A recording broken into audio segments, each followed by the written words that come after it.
আরে এই তিয়ান আবার এখানে কি করতেছে? যিনি এই তিয়ান স্যার তো আমাদের কোম্পানির সিও। আরে তিয়ান এই কোম্পানির সিও? আমাদের সিও বস তো অনেক ভালো। হ্যালো জিনি, আমাদের কোম্পানিতে তোমাকে স্বাগতম। জিনি ম্যামকে যাতে কেউ বিরক্ত করে না তুমি খেয়াল রাখবে। ওকে স্যার, আমাকে এখান থেকে তাড়াতাড়ি চলে যাইতে হবে। আরে আরে জিনি দাঁড়াও, কোথায় যাচ্ছ তুমি? এখানে তুমি বসো। তুমি কিছুদিন হলো জবে জয়েন করেছো, এখনই ছেড়ে যেও না। আর এমনিতেই কোম্পানির বেতন অনেক, তুমি এখানে থেকে অনেক ভালো কাজ করতে পারবে।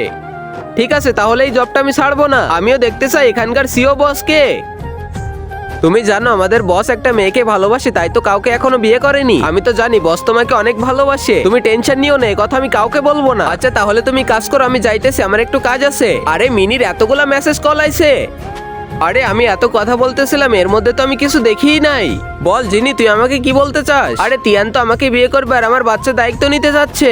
তিয়ান একেবারে ঠিক বলেছে। আর আগে মহান আল্লাহকে তুমি ভালোবাসলে লাইক এন্ড সাবস্ক্রাইব করে দাও, আর পার্ট 2 দেখতে চাইলে অবশ্যই কমেন্টে পার্ট 2 লিখো।